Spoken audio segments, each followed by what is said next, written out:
the problem with setting goals is sometimes you actually achieve them. And so you have to be very mindful about the ones that you actually are intentional on solving. And so that really became my secret weapon, because once I realized you had to process that work, it's just pushing as much money into it as humanly possible. And that was really what I did. For you to have a good business, you have to have a good team. For you to have a good team, you have to be a good leader. For you to be a good leader, you have to personally develop.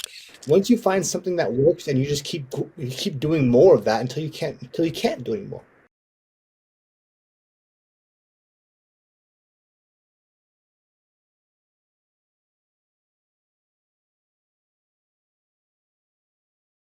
Welcome back to another episode of the A-Lister Show, where we bring you movers and shakers, entrepreneurs, people doing interesting things.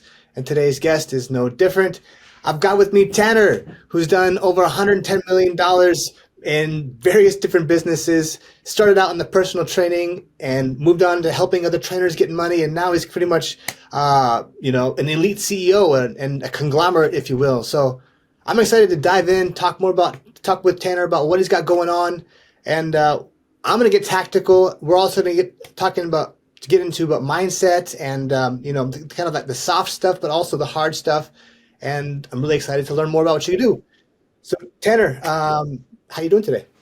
I'm good. Thanks for having me. I really appreciate it. I'll try to drop as much value as possible. Absolutely. So the first thing I'd like to start off with is you can just give us kind of your backstory, your pitch. Not your pitch, but like your backstory. Yeah. Just cut me off if it goes too long. But 1 of 7 kids. Dad was a teacher. Mom stayed at home. Wasn't a lot of money growing up. So from a pretty young age, I remember that I told my mom I wanted to make a lot of money so I could get meal prep and, like not very crazy stuff. But to me at the time, that was pretty cool. I got bullied a lot growing up as a kid. I'm the oldest boy, so I have 2 older sisters. Grew up in a pretty sheltered household, so I just think it was a mix between, dress up and, I didn't even know what a cuss word was until I was probably 12. So I remember around 12 years old, I started to realize people were making fun of me. So I started going to the gym before school. And after 3 months, I'm 12 years old, I'm in 6th grade. Going into 7th grade, I had built a lot of muscle. I started getting compliments. I noticed girls started noticing, teachers started noticing. I started excelling in sports. And that was the first time in my life I was like, okay, hard work pays off. That was the translation for me. And so I started, pursuing sports pretty seriously. Had pretty good grades, all that kind of stuff. I went all the way to the Division I level, tried to go to the NFL, didn't work out. And so around 22, I kind of felt like my life was over, so to speak, and I didn't really know what I wanted to do. And I sat down with one of my mentors and he said, hey, what do you want to do? And I said, I just want to make a ton of money. So I was actually studying petroleum engineering and I was going to do that. It's one of the highest paying 4-year degrees you can probably do. And he said, why don't you start a business? No one in my family has ever started a business. I didn't even know how Subway worked, to be honest with you. It was just beyond me. He convinced me to start an online fitness business. And he said, hey, yeah, you've been doing fitness your whole life. Start with that. So for 2 years, I dropped out of school, started learning marketing and sales and some other stuff. I did door-to-door sales. I was a server, trying to stay afloat and build this online business. I only made $2,000 in the first 2 years. It's pretty pitiful. Nothing to brag about. I just didn't really know what I was doing. I was trying to sell a low-ticket product. And then I stuck with it, hired a few coaches, finally figured out what high-ticket coaching is, started selling that. And pretty much after that point, I went 0 to $1 million in a year. That was at 25. 26 to 27 was pretty crazy. I went to 10 million. And what happened is as I had success, trainers had seen that. They started asking me. At first, I was really, against it. I was like, I don't really want to do that. That's not my thing. But, I was 25, turning 26. I had I want to say $150,000 sitting on the table. Like there are people ready to pay me. So I started doing that. That took off. And then after that, I opened it up even broader, which in hindsight, maybe I shouldn't have done that, but I opened up even broader. And then a year after that was started, done for you services, ad agency, closers, setters, all this type of stuff. So, and then 6 years later, did 100 million and here I am. So moving on into other stuff now, have portfolio companies. I've invested a lot of money, stuff like that. But that's a long story short right there. Yeah. Why did you drop out of school? Like you didn't have a business yet. You just dropped out of school to start a business because someone told you to do so? Yeah, it sounds a little crazy. Trust me, I wasn't sure if I should, and my girlfriend actually broke up with me because of it. Her mom was not happy. My family was very skeptical, to say the least. I just remember my mentor said, "Look, if you get out of school and you start a job as an engineer and you meet a girl and you're making 100,000 a year, she's not gonna want you to take a step back to start a business." And that really stuck in my head. And he said, "This is the best time of your life to start a business, man." He's like, "If you're not gonna do it, get out now." And that really pushed me over the edge. I only had 1 year of school left too, which was the crazy part. I had 1 year left to graduate, but and 2 years go by, I didn't make any money, so in the back of my head, I keep thinking about it, but it paid off, and I think he was right to a degree. As you get older, you have more responsibilities. It's so much easier to push when you're in your 20s and you don't have a lot of responsibilities on your plate, so that was really the real reason, but I didn't even know if it was the right decision. He had more faith in me than I did at the time, to be honest. I mean, $2,000 in your first 2 years, that's actually impressive because how can you do something for 2 years and only make $2,000? So what were you doing wrong? Like, what were some of the things you were doing wrong at that time? Well, at first it was low ticket, right? So I didn't have a following. I didn't have money for ads. So, I call it the Shark Tank model. People go on Shark Tank and they've mortgaged their house, their lives are on the line, they have no money left. They're like, please give me some money for this. I don't think that's the right way to start a business. So the pricing was wrong. I raised my prices. The second thing was how I was selling it. So I thought the way you got rich is you post on social media and then you're rich. I didn't understand outreach. I didn't understand you kind of have to go to people. Can't wait for people to come to you. So when I started selling high priced things, I started messaging my followers. And in the first week, I made 10 grand. And I said, oh, right. But because before I would message a couple people, but they had shown interest and I was selling it through a DM, it was 47 bucks. So that was probably the biggest thing is I wasn't getting people on the phone and I didn't have the right price point. As soon as I had the right price point, that's what was frustrating is when I finally started making money. I remember thinking, man, I was this close for 2 years. But I went through so much pain trying to get there because I was working pretty much the same amount. I was working 16 plus hours a day, but I was getting no results. So, after a while you start thinking, man, I might as well just watch Netflix, because I'm not getting anything out of it. I gave up my dating life, my, friend life, anything fun. I saved all my money. It just was a nightmare, to be honest with you. It was really tough. And then you found a coach. How much did you invest in this coach? Was it one of your first coaches, if you want to say? Yeah, no, yeah.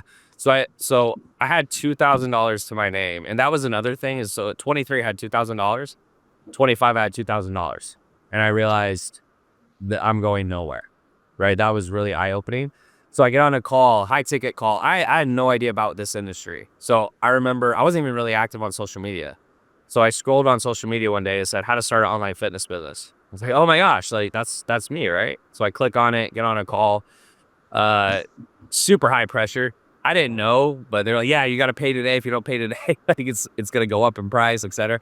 So I only had 2 grand. It was a 5K program, so I think I put down 1,500 or something. So my bank account's almost wiped out, and then I had to apply for a credit card, and luckily the limit was 5,000, 6,000. So I paid the rest on that credit card, and then I got on the program. And I remember, I'm not a very hype type of guy. I'm a very, straight shooter. And so the first few videos were kind of, I don't want to say fluff, but they were more rah, like do this, do that. I said, look, just tell me what I need to do. Just cut the fluff. Like, what do I need to do? They said, look, reach out to your followers, have a conversation, get them on a call, close them. And because I'd done door-to-door sales for 9 months prior, like I just had done door-to-door sales, the selling part was easy. I just couldn't believe it worked. I remember I was shocked and I started making money and it just took off from there. I was shocked, to say the least. It really surprised me how easy it was once I started doing the right method, so to speak. I mean, it's still difficult, right? But to make no money for 2 years and then just 10K and then 50K months and 100K months and $1 million, it was life changing, to say the least. What were your feelings when you dropped that first 1,500 bucks? I mean, you have $2,000 in the bank account and you put like half of your net worth into a coaching program, which you kind of got pressured into because you weren't really expecting a high pressure sales call. How did you Yeah, feel? I Scared? yeah. I mean, I was sweating, so I was very nervous. I remember I was distinctly sweating. I was also in Alabama, so maybe it was partially the heat. But I was very like type of this. If you're watching this, guys, like I just, this type of feeling.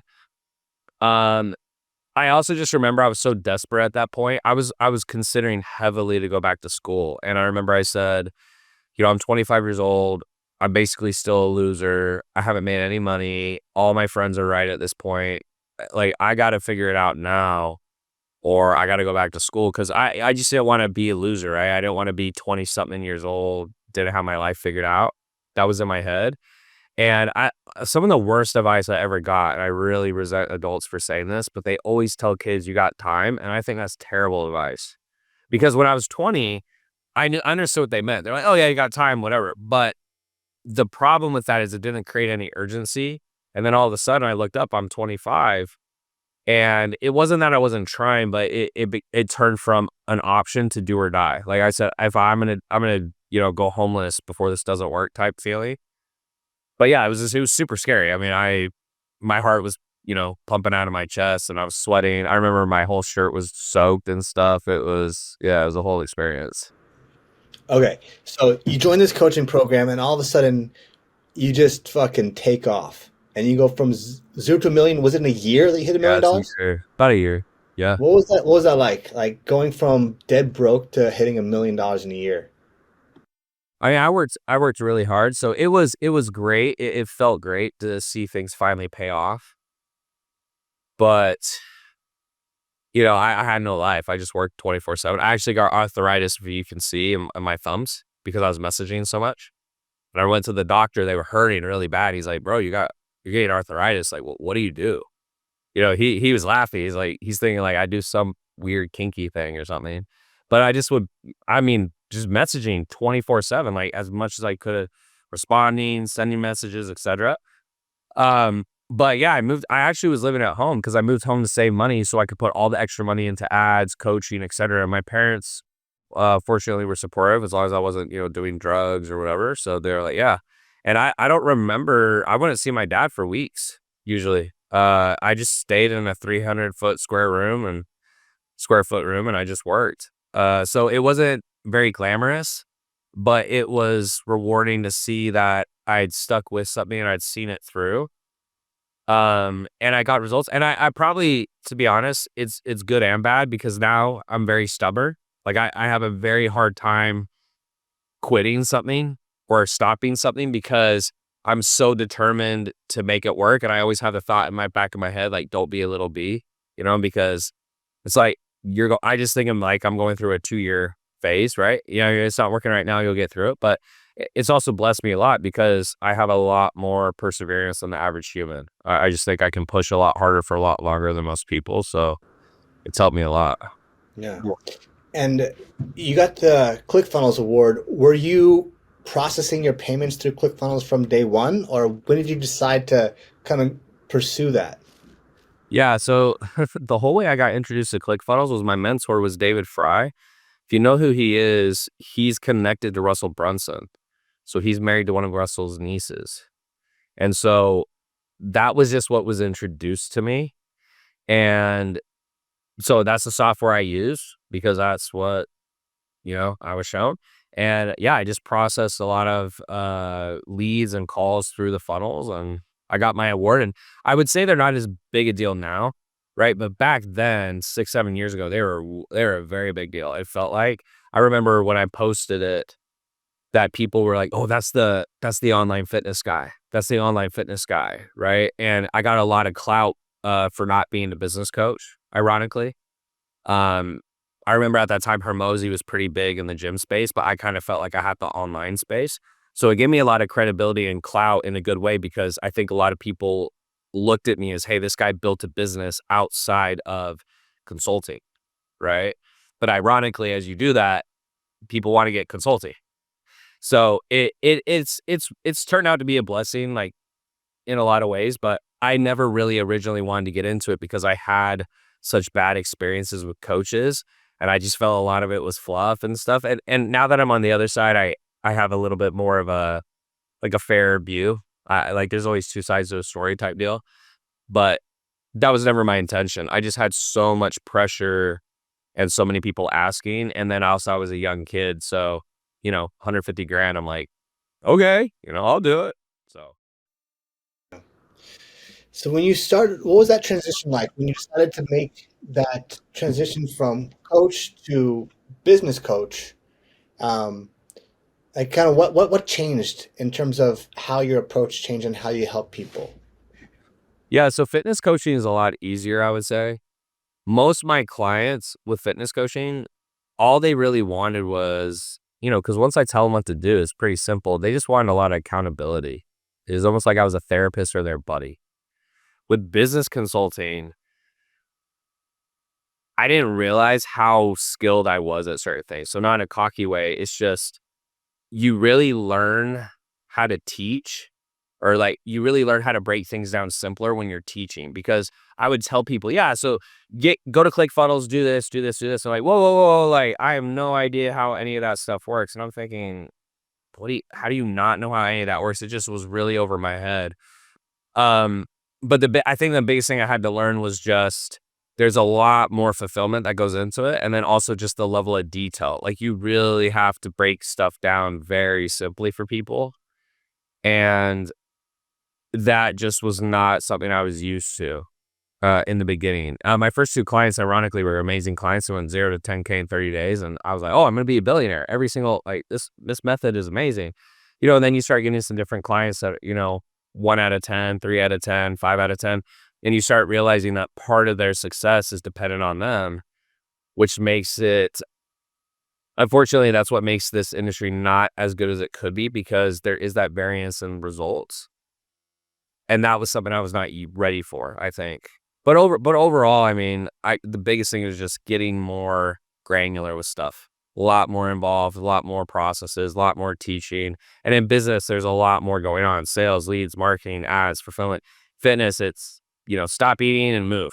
It's pretty simple. Like people try to overcomplicate it, but fitness is super simple. Consulting and business, there's a lot more that can happen. So I think it was just getting used to the amount of fulfillment. It's a lot more, it's easier to make sales, I would say, but it's a lot more fulfillment. Okay, I want to get into that side a little more, but I'm kind of curious about what what changed for you when you started making sales to the fitness clients. Like, was it just that you started putting in a lot more volume, and obviously now you're starting to reach out to people directly instead of post. But what else kind of changed in your approach that allowed you to have success where so many others are really struggling? Yeah. So for the fitness clients, like people getting in shape, stuff like that. Yeah. Yeah. So when I started, I reached out to warm followers, and I talk about this in a lot of my videos. I reached out to my followers. So I didn't have a huge following at the time. I wish I still had this IG active. It was Tanner Chidester Fitness. I don't know why I got rid of it, but the young and dumb. We'll just chalk it up to that. I should have had it, but I had a decent amount of followers from professional modeling. So what I did is I started reaching out to people. I just said, hey, John, thanks for following me. What's your fitness goals? I was shocked at how many people would start, oh yeah, it's this. I was like, oh, this is great. Once I ran out of followers, I started going to cold DMs, and cold DMs I was able to pull off. And I think door-to-door sales is my secret weapon. I look at a lot. I talk about success at skills, characteristics, and beliefs. And I had so much skills from door-to-door sales that the average person just never will be able to get there in sales ability, because door-to-door is one of the best teachers of sales. I mean, it's so difficult. So once I had maxed out, or once I had maxed out cold, meaning I was doing 50 grand a month, but I was killing myself. I'm talking, 16, 18-hour days, go to sleep, wake. I was out of shape. I was fat. Like I was using old pictures. It was a whole thing. So once I realized that, I had to get into ads. And so the first thing I did was shout outs, which back then worked a lot better. They still work now, I would say, specifically for B2C offers, but I did IG shout outs. That helped tremendously. Just people inbound, right? Some people are following me, comment, like, I would message them. And then I really put a lot of emphasis on ads. And 6 or 7 years ago, DM ads were new. So you couldn't run DM ads. They were brand new. ManyChat just came out. Facebook had its first integration, but they were pretty terrible. It would be, there were JSON ads, which For anyone who knows what that is, you've been around the block a bit, but they just wasn't very clean. It was kind of clunky. And so I really hit the ground running where I was starting to have conversations with all my leads. So at first, the irony is I would run ads and I make no money. I'd spend 3 grand, I make 3 grand. I was like, this is a joke. As soon as I started doing the DM thing, I'd spend 3 grand and make 18. I was like, oh my gosh, that was a huge moment for me because I said, I don't have to have this perfect webinar like Russell Brunson says, even though I love Russell, ClickFunnels, etc. But all I have to do is talk to these people. And so that really became my secret weapon because once I realized you had a process that worked, it's just pushing as much money into it as humanly possible. And that was really what I did. I mean, nothing crazy. Got it. That's awesome. Yeah, everyone wants to automate stuff and figure out like what the easy way out is, but there's no easy way, right? Nah, I mean, there's trade-offs for everything, but I just was the other thing that really helped was it took away automation, but it really set me apart. So I would say it's easier to scale with an automated funnel. If you can pull that off, that's actually better. But especially at that time, no one else was doing it. And so one of the things that make you successful in business, in my opinion, is yeah, you have a unique offer, but it's also just doing opposite of the competition. So if everyone else is dialing and doing webinars, you do something different, that's going to stand out. And that was kind of my secret weapon at the time. It wasn't that I was better at marketing. I just had a lot more grit and I was doing something that other people weren't doing. Yeah. I quick little side note. So I kind of relate to that in the way that I have been doing live webinars. So I read the Expert Secrets book, and Russell Brunson said that if you do a webinar every week for a year, you'll have a seven-figure business. Well, my mind instantly wandered to, well, what if I don't want to wait a year? So I condensed the ad budget and the notifications to one night, and I started doing a webinar every single day. Yeah, I saw your post on this. You're doing like nightly webinars and whatnot. And I saw your results, pretty good. Exactly. Yeah. So, and that is just people like, oh, the first time people hear about that, they'll always ask me, well, that's cool. Like, oh, have you tried automating it?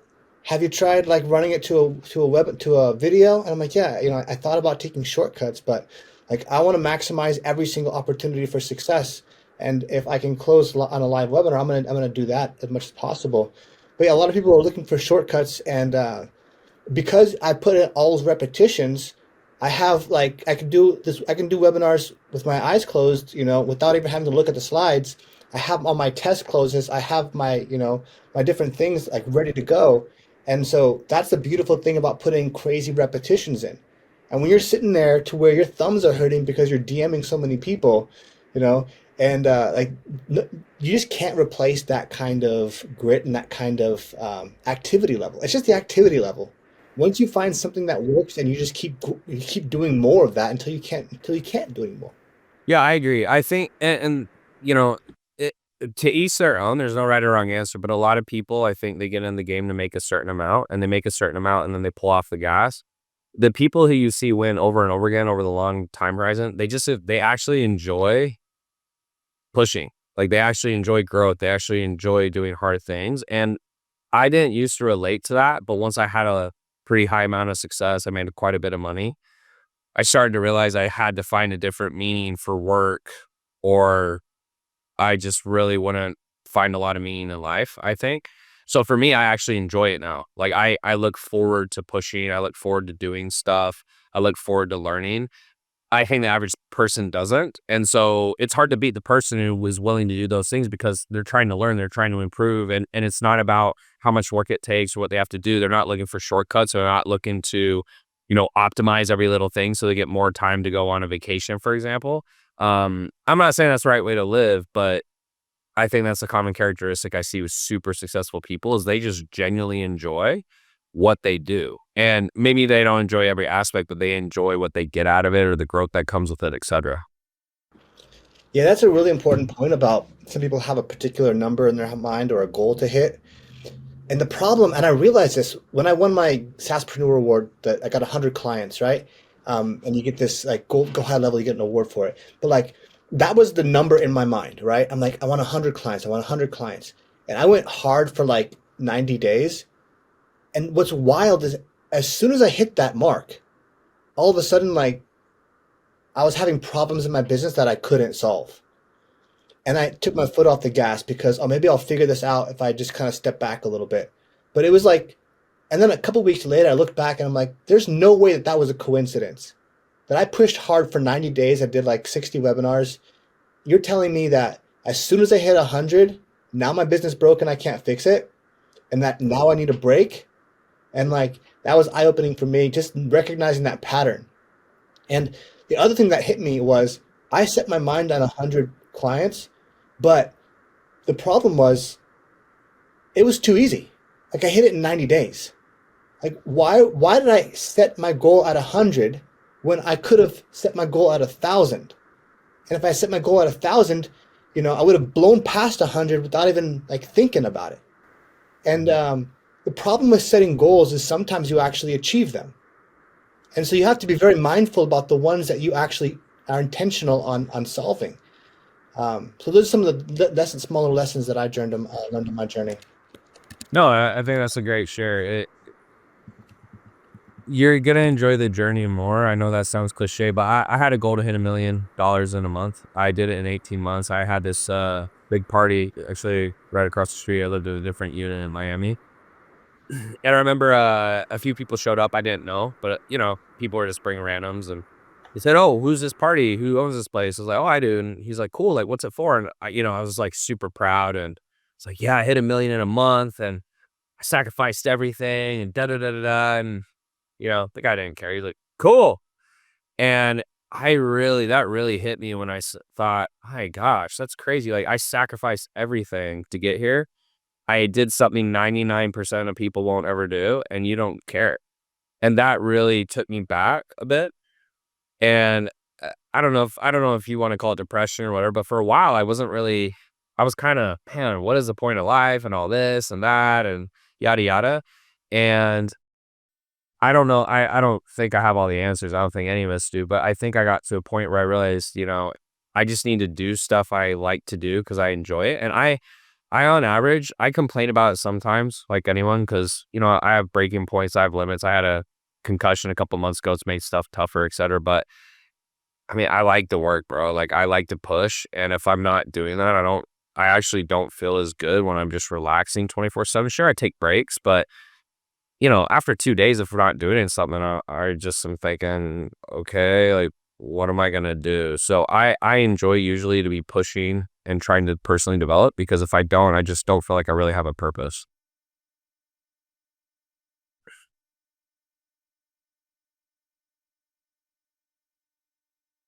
I can't hear you. I don't know if you're on mute or that's my connection. Oh, you might be open. There you go. I'm on mute. Okay, sorry. Well, I want you to go. touch on something that you recently hit on a recent webinar podcast Sure. about psychedelics. Sure. And I'm curious about the role that those have played and when you started getting into that, and if it's something that has made an impact on you. Yeah, to be honest with you, I was going through a pretty difficult time, I would say, in my personal relationships. Maybe a romantic relationship will make it simpler, so you guys can probably, figure out the context. I was just pretty desperate.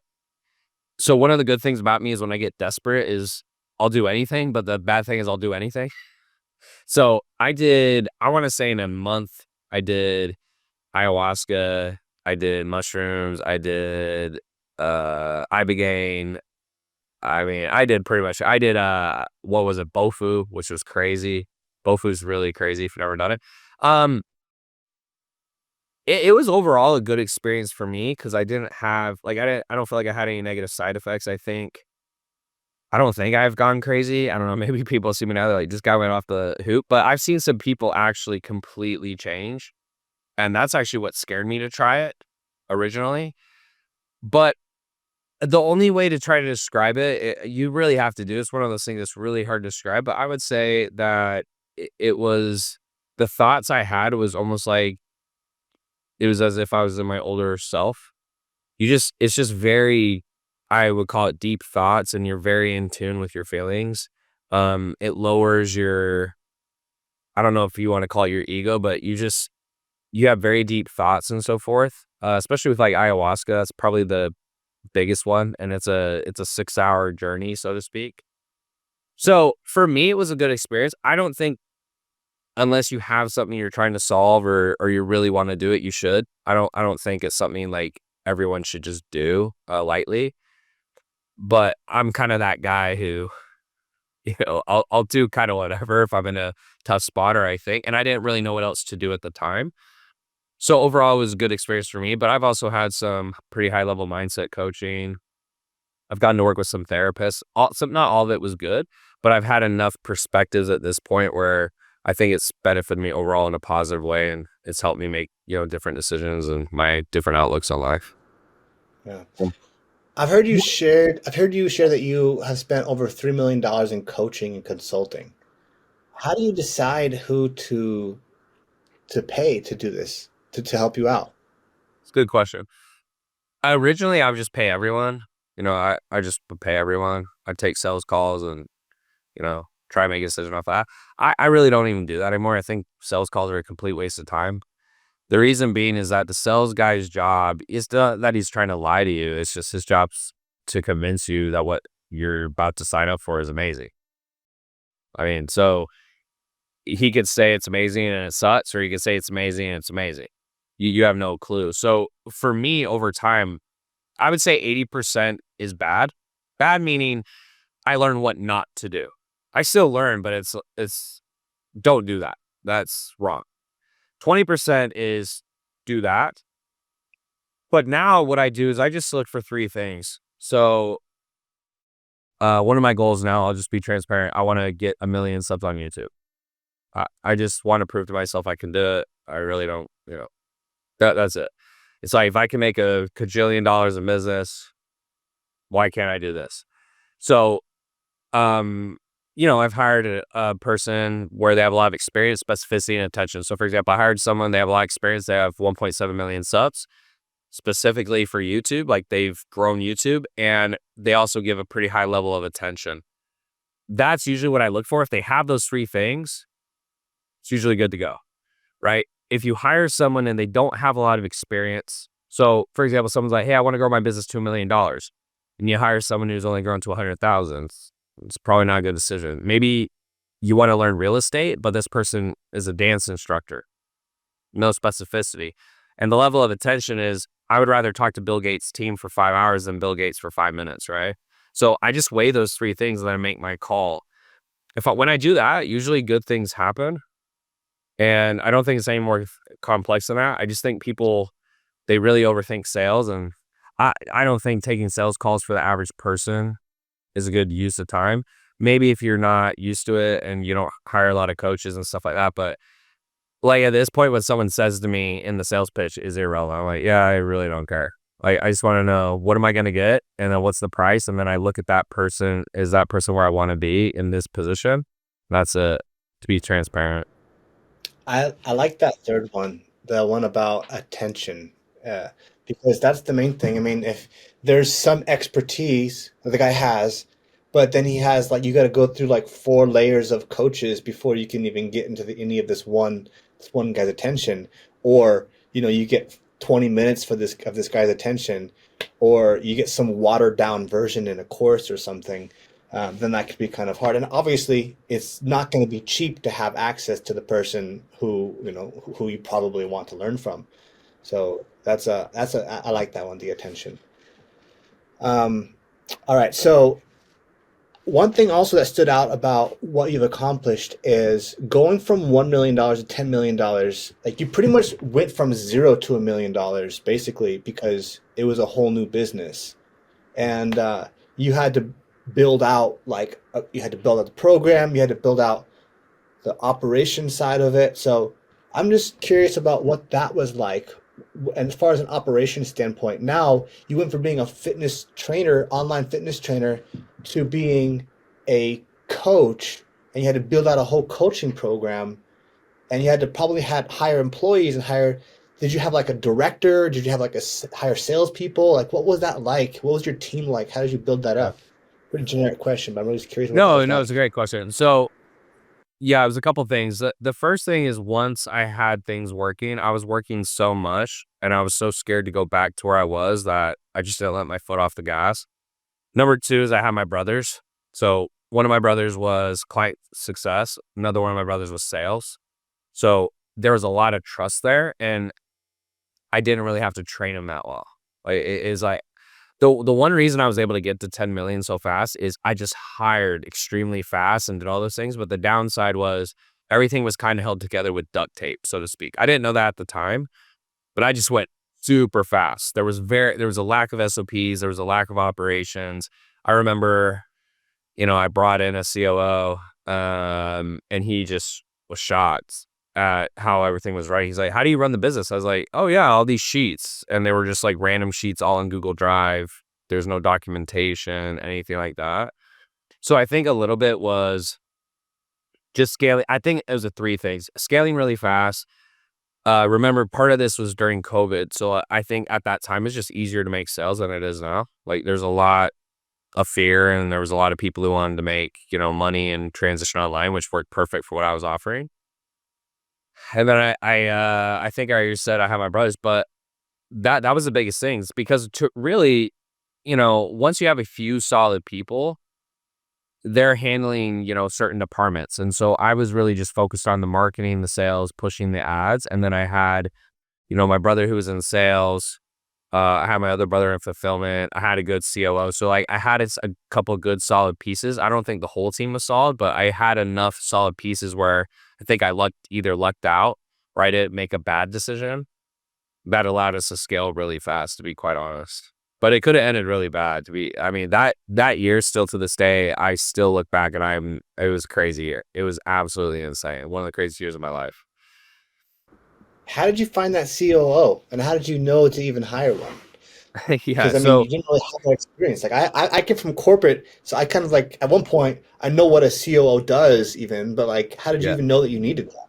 Yeah. So it really just I'm laughing because I just didn't wanna do the funnels and the automations anymore. I was doing so much automations and funnels and building stuff, and I was like, "I'm okay, the business is too big for me to be doing this. Like, I don't have time for this stuff." So, what I had is I had a friend, it was David Fry, actually, same mentor. He introduced me to this guy named Ben, and he actually came on to run YouTube ads because I wanted to keep scaling, right? I had a Facebook media buyer, I need YouTube, and as we kept scaling, I just needed help. And he's like, "Hey, I could come in and do this." And because I didn't really know what else to do, I was like, "Yeah, sure. Like, you can do it." And that could have ended really badly, but luckily he's a great guy and he's been doing it for me for years and he's really honest and he's good at what he does and it worked out. So I do think when you look at people's success, I do think some of it can be timing, some of it can be a little bit of luck, right? But if you work hard enough and you put your head down, I think that's part of success is like if you're working hard and you're trying to make the right decisions, you're going to have a little bit of luck go your way. And I think that's kind of what happened. Is just everything meshed at the right time in a perfect storm, so to speak. How are YouTube ads working for you these days? I see your ads on Facebook, but are you doing a lot of YouTube ads? Not hardly any YouTube now. Yeah, it's fun. It's interesting. Facebook. So back it's just funny to see how things shift because I've been doing this for 7 years. So we had a time where we would spend 100% on Facebook. And I'd say now we spend very little on Facebook, mostly on Instagram and zero on YouTube, if any. Like very like retargeting. We used to do a lot everywhere. But just over the years, things shift. I think also your offer has a lot to do with it. Um, the consulting space is just so red now, right? It's just everyone and their mom's a coach or a consultant. It wasn't like that. So, some of my clients who come in who do really well, they just have unique offers. And, Hermosi's book talks about that too. And I've just seen it happen live because I've had so many clients and I've had different offers too. So I just think it's a mix of those things. But yeah, things are harder now than they were for sure. I mean, you take me back to COVID years, it was crazy. I mean, it was like it was nuts. Like we would do, 4 or 5 sales a day, 10K plus. I mean, big deals. It was like we were just printing cash. Yeah. What's your main kind of business now? What do you do these days? Yeah. So I mean, I have elite CEOs still. It's not as big as it used to be. Um, could go in some more details about that, but it's not my main focus for forever. So I have that. I have some portfolio companies. I have some pretty big investments. I make pretty good, passive income from investments. But I'm really trying to move into the next chapter, which for me, I studied billionaires. I had a lot of interviews. I actually put out a document a couple years back on my Facebook where it was like 30 interviews with 30 billionaires. Really, it wasn't all billionaires. It was people who sold for 40 million to 4 billion. But it was all the same. Every single person, it was funny. They were in internet marketing background. So they had a prior experience in internet marketing, which is very interesting. I think the reason for that, though, is in internet marketing, you would learn how to run a business. A lot of VC capital firms, they find people with great ideas that have no clue how to run a business. So it's the opposite. Number two is that they had easy to know fulfillment. So most of the offers that will sell for $1 billion or hundreds of millions, easy to know fulfillment. So consulting is a lot of fulfillment. It's why you don't see a lot of people, maybe McKinsey, right? But they're working with big companies. Like it's not even the same thing. Easy to know fulfillment was a factor. And then the third thing I saw was usually 90% of the time outside of a couple e-commerce people, it was either a tech play, it was hedge fund play, or it was a private equity play, right? Private equity just meaning they're buying a bunch of companies and rolling them up. So that's kind of what I'm stepping into more now. Because I just want to, I want to push myself. I feel like I've done everything I wanted to accomplish in this industry. Hit 2 million a month. I don't see too many people go above that. I'm sure there's a couple outliers, but Sam Ovens left, Hormozy left, Becker left. I think there's a reason for that. So I'm really kind of prepping for the next step. I have a tech launch I'm going to do in a month or so, but I've been pretty quiet about it because I don't know. I just don't want to hype stuff and that it sucks. If I don't hype it and it comes out and it sucks, then whatever. But yeah, that's where I'm at now. So I still run Elite COs and I still have some pretty high level clients, stuff like that. But outside of that, I'm not trying to, hit 3 million a month, 4 million a month. I'm not trying to do that.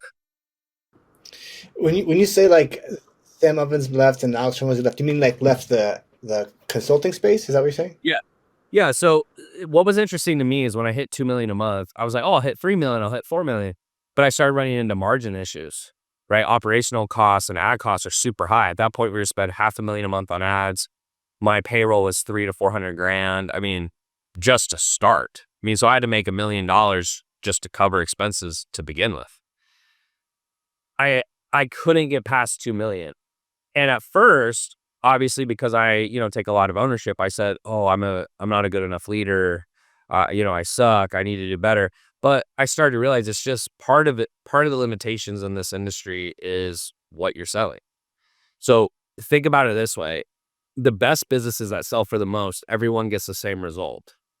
For everyone to get the same result, that means the dumbest person has to get the same result as the smartest person. That can't happen in consulting. That's why people struggle to scale, because no matter how good you are, no matter how good your product is, no matter how good a service you try to deliver, the results are not the same across the board. So you get more attrition. When you get more attrition, it's harder to scale long term, right? Or to get to bigger numbers. So when I saw Sam Ovens leave, I was like, that's interesting. He was crushing it at consulting.com. I saw Hormozy leave with Gym Launch, right? He still sold it for a huge amount, but he got into something else. Alex Becker left. All these guys were doing at least $1 million a month. So I started to think, man, if all these guys are leaving and they're, the top guys in the space, maybe there's something I'm not seeing. And it wasn't for a few years until I started interviewing some billionaires and I couldn't get past 2 million a month and some other stuff. But I started to realize it was not as much you as it is the vehicle. And Warren Buffett talks about that, right? And when I see some of my other clients, I've had other portfolio companies.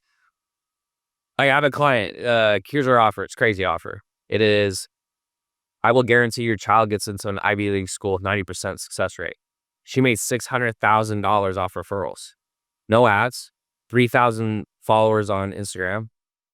I mean, it's insane. I was like, you don't even really run the business. You don't even have a lead generation strategy. That's the difference. It's usually the offer is just not good enough. So if you look at business consulting, even though I could say, hey, I've done 9 figures and all this other stuff, there's so much competition now. So it's just hard to stand out. And ultimately, it's harder to try to make your case that you're different because it's like being one of a million personal trainers, right? The hardest thing to sell is marketing to marketers. The easiest thing to sell is to consumers. So B2C usually will sell better if it's a better offer. But if you think about it, if you're selling, like I'm selling consulting to business owners, they have some marketing expertise, so they know what's going on. Therefore, it makes it harder to sell. So hopefully I answered the question. Yeah. What kind of business are you looking at acquiring? Like, what are you looking for when you acquire a business? I mean, I just got back from the Hormozy workshop, and they talked all about what to look for in a good business, and how to look at your own business like an Yeah. investor. What are some Yeah. things you're looking about when you're looking at acquisitions? Yeah. Yeah, they got a couple good companies. It's really two things. The first thing is the CEO has to be a beast. I had a couple portfolio companies in the beginning, and it was a huge mistake because they pretty much wanted me to run the business. And it became very apparent very quickly. And, if I'm making 20% or 30%, I'm not going to run your business. So you need to find a really good CEO who you genuinely think is going to be successful or has the traits to be successful. They love to work. I mean, think about it. In a perfect world, what do you want? They only want to work. They don't want to do anything besides work on the business. So my best portfolios, they got that type of CEO. And then it has a unique offer. It has a unique advantage because if you have a good offer, the benefit of a good offer is your sales team can be worse. Your setting team can be worse. Your fulfillment can suck. Like you can mess up so much more, which makes it easier to grow. But if you have to be perfect, if you have a really competitive offer, everything has to be perfect. So I look for those two things: unique company, really good CEO. If you don't have those two things, there's really no point. And I will say it's better to have a couple stallions than a bunch of horses. It's like anything. It's just you'll put more time into the lower, like you'll put 80% of your energy into the lower level companies. But if you just stick with the best ones, those will have the biggest trade-offs in the long run. And I know acquisition follows that pretty closely. I mean, they could have a lot more companies, but they're very picky with who they choose. And I think that's why they do it. Yeah. A couple more things I'd like to know about how you're building your consulting company. Like, what are some things that you can, gems you can give to other coaches that are building their consulting companies to make them more effective, have a better culture, anything that you think is important?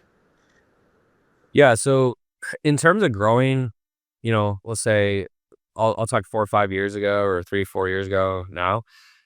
I mean, I was pretty much predominantly paid ads. I mean, we'd run $500,000 a month on ads. We're just really aggressive, spent a lot of money, super aggressive on follow-ups, emails, texts, DMs, retargeting, you name it. I probably can't go anywhere in the world where I won't meet someone who knows me from my ads. I mean, I ran that much.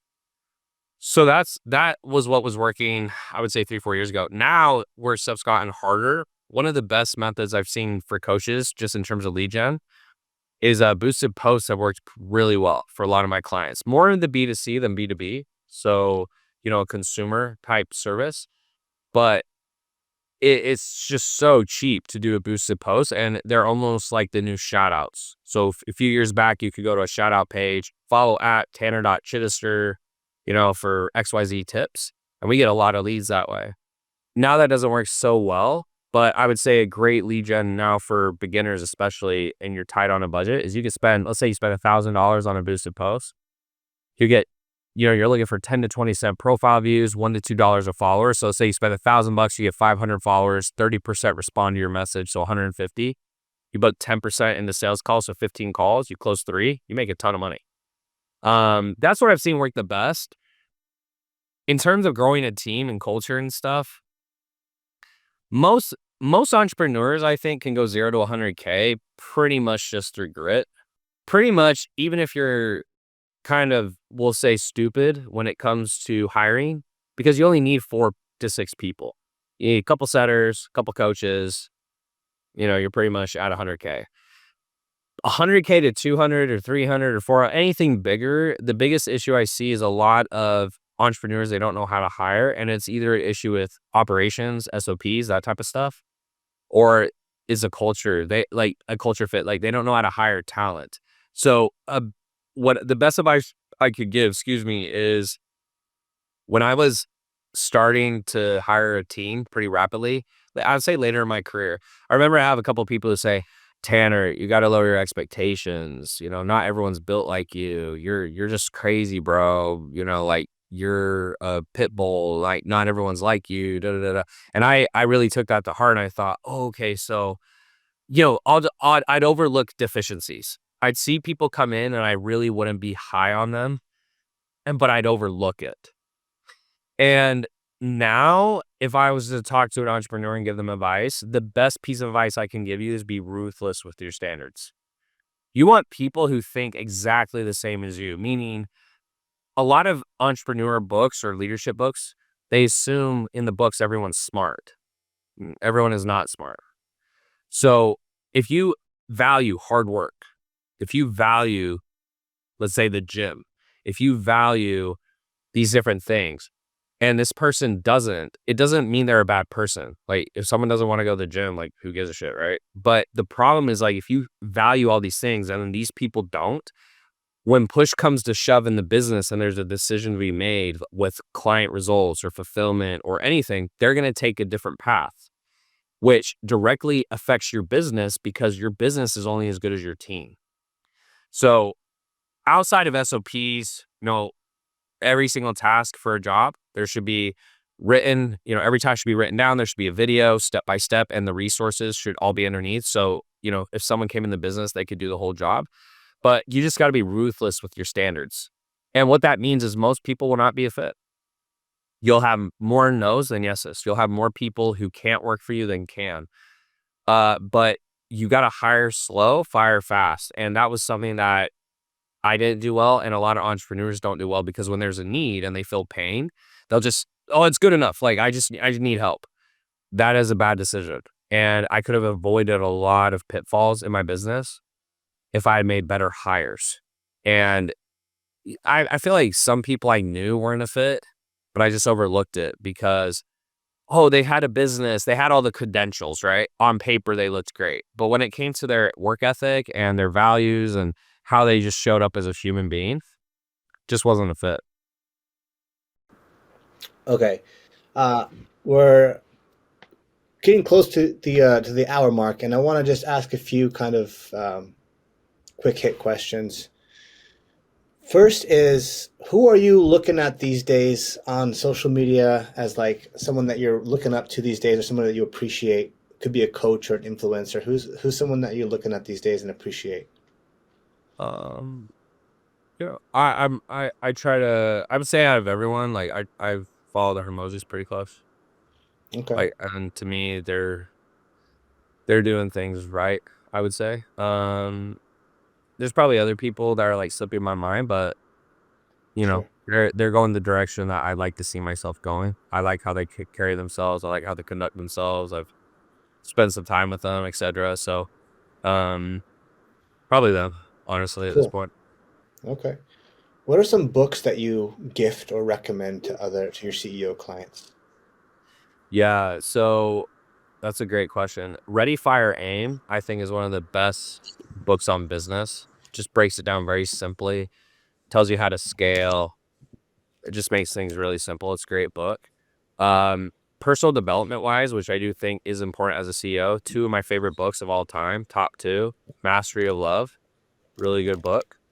And then there is Self-Deception and Leadership by the Arbinger Institute. Those are two of my favorite books. They really open your eyes to, I would say, self-awareness and extreme ownership in a way. A lot of stuff that is happening bad in our lives is our own fault, but we never think it is. We think it's other people. And those books really break it down in a simplistic way to show you how that's not true. But I really needed those books to see it, if that makes sense. You'll have to go through it and see. But for example, I'll just give one quick one. In the Mastery of Love, it would talk about the way people receive love. Let's say someone comes to your house every day and they offer you pizza. And they're like, hey, I'll give you this pizza if you do these things. But you have a house full of food. I mean, you'd say, no, I appreciate it, but I'm good. But in the book, what it says is most people have no food in the house, aka they don't love themselves. Someone offers them a pizza, so they'll do whatever they ask, even though they don't want to do it, right? They're doing it because they don't want to lose whatever feeling they got from that person. And the point of that book, for example, was like to show like that's not love, right? Self-deception and leadership will go into similar things, but to me, like getting those real life examples explained that way is really helpful. And I think at the highest levels of business, for people to follow you, for like think of it this way, for you to have a good business, you have to have a good team. For you to have a good team, you have to be a good leader. For you to be a good leader, you have to personally develop. People who people want to follow, like you have to have traits that they want to acquire, which usually means you have to have traits that other people have that you don't, right? Like you don't drink, you don't, I don't know, like I'm just throwing random stuff. You don't curse, you don't eat out, like whatever. That's what makes you a leader. You're doing things that other people don't do, or you're not doing things that other people do. And I think as you become a better leader, you can get more people behind you, which then will allow you to build bigger companies. So that's why I think ultimately business is a personal development game, and your success will never exceed your personal development. It's right where your personal development is. Awesome. Thank you for that. A couple more. If you had a billboard in the middle of Times Square, oh shit, am I okay? I'm laggy. Okay, if you had a billboard in the middle of Times Square, you can give a message to pretty much anybody in the world. What would you want people to know? What would you say? I mean, you kind of have. I mean, you spent $500,000 a month on Facebook ads, so you can pretty much tell anybody whatever you want. But what would you tell people? Um, it's a good question. I don't pretend to know all the answers to life. I just think that I've gotten in a place in life where I've realized that I feel the best when I'm pursuing, when I'm striving to like be better. I don't really feel good when I'm not doing that. So for me, I guess the message would be is that regret stems from lack of effort, doesn't stem from lack of results. So whatever goal you have, just go for it, because either you'll get the goal or you won't get it. But if you did your best, you won't have regrets. It's just most people, when they say they did their best, is bullshit. Like your actual best is way above what most people think it is. So for example, when I wanted to play in the NFL, I had, 5 shoulder surgeries. I was one of the only white guys on the team, like there's some, I wasn't that fast. There's some stuff against me, for example. But I gave it everything I had. And when I say everything I had, I went to every summer workout. I went to every spring train, extra practice.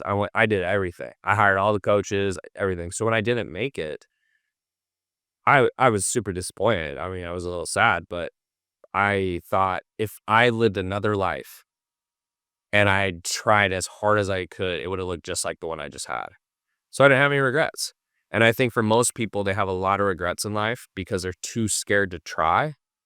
They have wishes and dreams and aspirations, but they don't actually want to do the work involved. And I think that's where regret stems from. So for me, I'm going to do all the work. I'm going to do all the extra reps. I'm going to hire all the people. I'm going to pay all the money. I'm going to sacrifice whatever I got to sacrifice because, when we die, I don't think we take anything with us. I don't think any of our accomplishments really matter, to be honest. I just think it's the meaning we make out of life. Like, I don't really know what else there is. Though, I just would say do stuff to the degree that you won't have regrets. And if you do that, I think most people will be pretty satisfied with their life.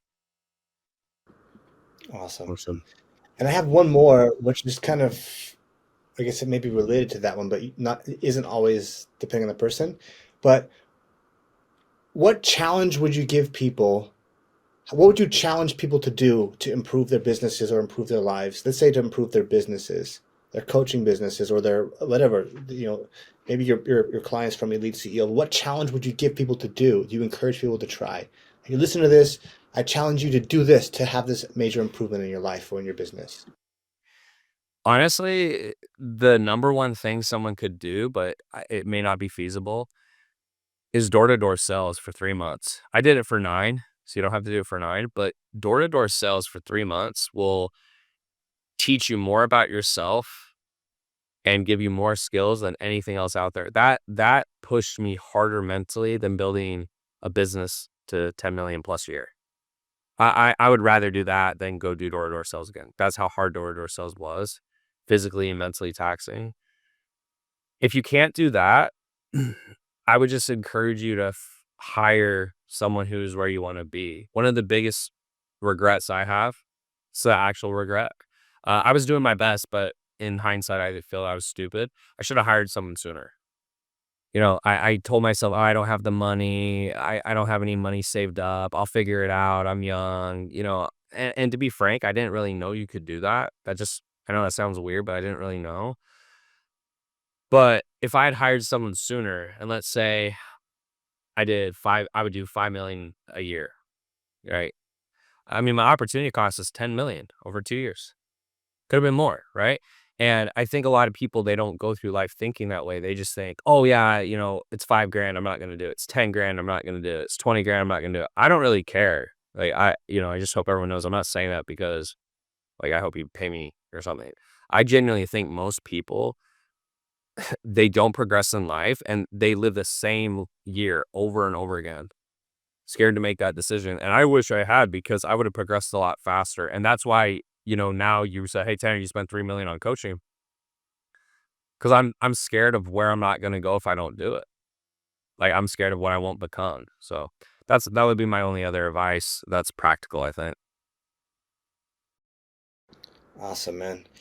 Tanner, thank you so much for your time. This has been awesome. Really enjoyed hearing your story. And if you guys have made it this far, thank you so much for watching. And make sure you're subscribing. Hit up Tanner, all this kind of cool stuff. Comment, all that amazing stuff. Thank you guys so much for watching, Tanner. I really appreciate your time, man. And hopefully we can do it in person sometime too. Yeah. Thanks so much for having me. I really appreciate it.